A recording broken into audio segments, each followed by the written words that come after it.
Hello student, integral easy classes में आपका स्वागत है। बेसिक गणित के अंतर्गत महत्तम समापवर्तक का दूसरा पार्ट लेकर मैं आया हूं। अब आप इसके अंतर्गत अध्ययन करेंगे संख्याओं का गुणनखंड। गुणनखंड संख्याओं का कैसे करते हैं, जैसे ले लें उदाहरण के लिए 8, तो 8 का गुणनखंड, जैसा कि नाम से ही स्पष्ट है, गुणन और खंड, मतलब उसका खंड गुणे के रूप में करना है। जैसे 8 का गुणनखंड 4 गुणे 2, 8 ये गुणनखंड हुआ। 8 का और भी गुणनखंड होगा, 1 गुणे 8, ये भी 8 का गुणनखंड है। 8 का गुणनखंड एक ये भी होगा, 2 गुणे 2 गुणे 2। आप देख रहे हैं कि संख्या एक ही है, उसके 3 गुणनखंड हमको मिल रहे हैं। क्या 8 के और भी गुणनखंड हो सकते हैं? नहीं। 8 के कितने गुणनखंड हुए? 3। गुणा के रूप में खंड कितना हुआ? 3। 1 2 3, 4 दूनी 8, 1 8 8, 2 दूनी 4 दूनी 8। कुल इसके 3 गुणनखंड हुए। तीनों में हम देखते हैं क्या है कि ये जो गुणनखंड है इसको और भी खंड किया जा सकता है, और भी तोड़ा जा सकता है। 4 को 2 जगह किया जा सकता है, 2 into 2। यहां भी इसको, ये क्या है, कैसे गुणनखंड है? भाज्य। ये कैसे गुणनखंड है? भाज्य गुणनखंड, जो और भी खंड होंगे, इनके और भी खंड होंगे, और भी विभाजित किया जा सकता है। ये भी आपका क्या है? भाज्य गुणनखंड। ये लेकिन 2 गुणे 2 गुणे 2 क्या है?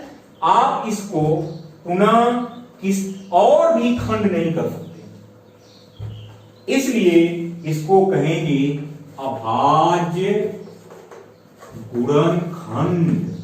क्या कहेंगे? अभाज्य गुणनखंड। इंग्लिश में इसको बोलेंगे प्राइम फैक्टर। क्या बोलेंगे? Prime factor. Prime factor of number. यहां संख्याओं का केवल गुणनखंड हमने लिखा है। गुणनखंड कई हो सकते हैं एक संख्या के, लेकिन किसी संख्या का अभाज्य गुणनखंड मतलब प्राइम फैक्टर केवल और केवल एक ही होगा। अभाज्य गुणनखंड जिसको कहते हैं।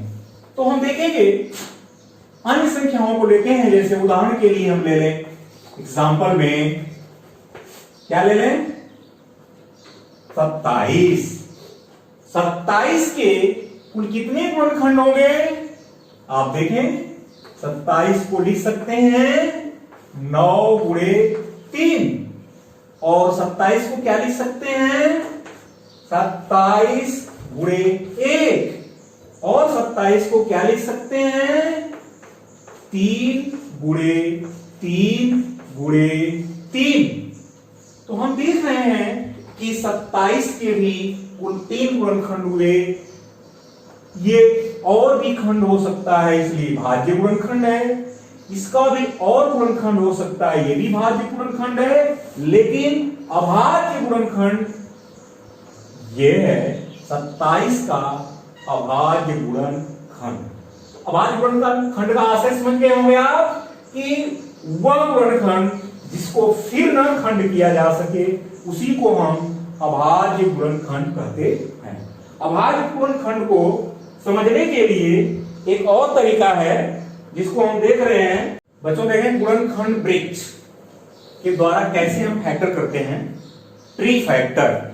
अभी आपने गुणनखंड तो पढ़ा, लेकिन इसका एक दूसरा मेथड है। अब आप सोच रहे होंगे कि मैं क्यों गुणनखंड पढ़ा रहा हूं। तो गुणनखंड करके भी मात्रा निकाला जाता है, इसलिए मैं गुणनखंड पढ़ा रहा हूं। अभी आपने अपवर्तकों को अलग अलग निकाला, लेकिन इसमें मैं आपको बताऊंगा कि कैसे गुणनखंड करके म स प्राप्त करते हैं। तो गुणनखंड करने के तरीका में एक तरीका आता है ट्री फैक्टर, गुणनखंड ब्रिज। जैसे उदाहरण हम ले रहे हैं 90।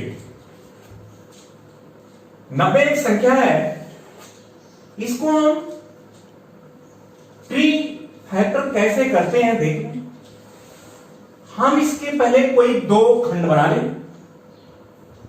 तो दो खंड में हम देख रहे हैं कि एक खंड हो गया 15, 15 छका 90। दूसरा खंड हो गया 6। अब हम पुनः 15 को फिर ट्री करेंगे, एक एक को बारी बारी से करते जाएंगे। तो 15 को जब हम करेंगे तो 3 गुणे 5, फिर 6 को 2 लेना करेंगे, 2 फैक्टर, तो मिलेगा 2 और 3। अब आप बच्चों देखें, इसका कोई भी ट्री नहीं बन पाएगा क्योंकि ये खंड नहीं होगा, इसका भी खंड नहीं होगा, इसका भी खंड नहीं होगा। तो ट्री हम बनाना बंद कर देंगे क्योंकि अब कोई गुणनखंड नहीं होगा। तो लास्ट में अंत में जो संख्याएं मिलती हैं वही इस संख्या के अभाज्य गुणनखंड होंगे। अतः 90 के अभाज्य गुणनखंड क्या होंगे? 3 गुणे 5 गुणे 2 गुणे 3। इसको हम सिस्टमेटिक तरीके से लिख लेते हैं, 2 गुणे 3 गुणे 3 गुणे 5। ये 90 के अभाज्य गुणनखंड हुए। 90 के क्या है? ये अभाज्य गुणनखंड है। और 90 के ये जो गुणनखंड हुए थे ये भाज्य हुए थे 15 छका, क्योंकि और भी भाज्य। ये जो 15 है, 15 का अब हमने यहां भाज्य कर दिया। फिर यहां 6 का अभाज्य, जब हमको अभाज्य मिल जाएंगे, पुनः गुणनखंड नहीं होगा, तो वही प्राइम फैक्टर होगा। 90 का प्राइम फैक्टर करेंगे 2 गुणे 3 गुणे 3 गुणे 5। ऐसे हम किसी भी संख्या का ट्री फैक्टर कर सकते हैं।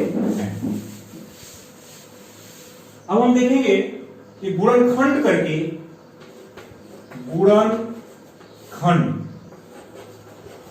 अभाज्य गुणनखंड करके म स ज्ञात करना।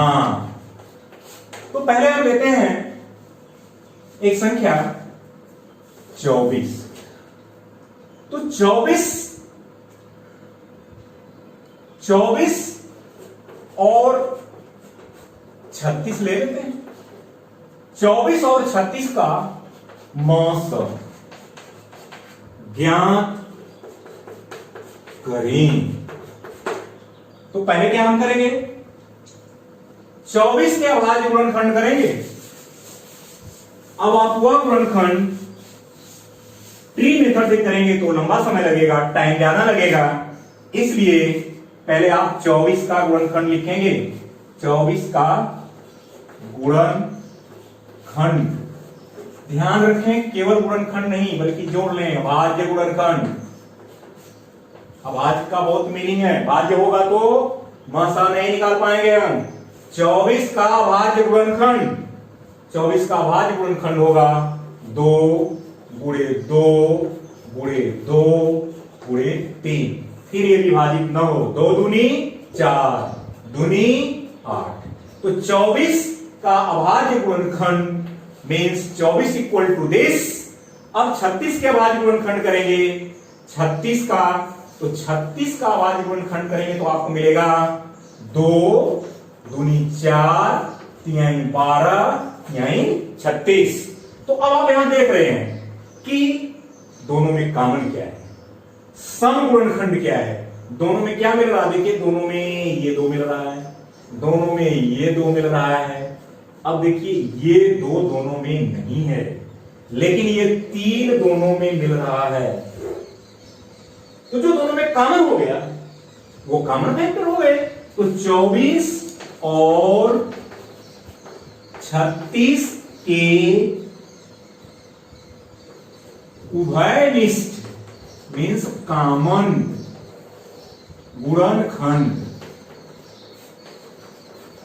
24 के कॉमन गुणनखंड क्या है? 2 गुणे 2 गुणे 3। 24 के कॉमन गुणनखंड हुए 2 गुणे 2 गुणे 3 अर्थात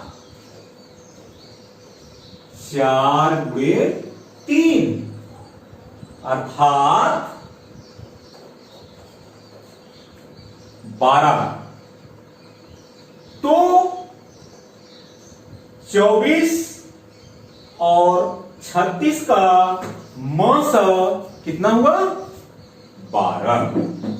मतलब ये 12 से दोनों विभाजित हो रहे। तो क्लियर?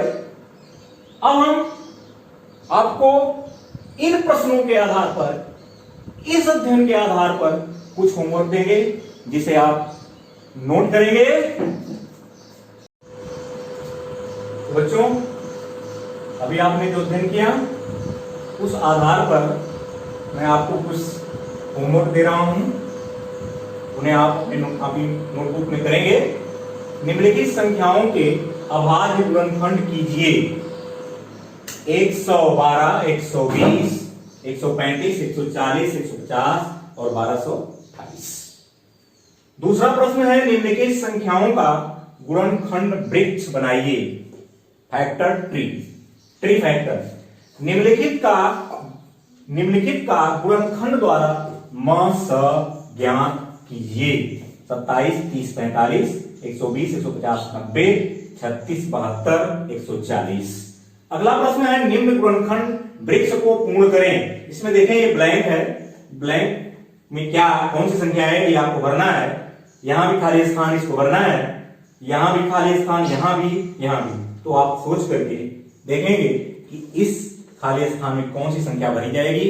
तो इस प्रकार से ये वीडियो समाप्त होता है। धन्यवाद। और अगले वीडियो में मैं पुनः महत्तम समापवर्त को भाग विधि से कैसे ज्ञात करते हैं इसको बताऊंगा।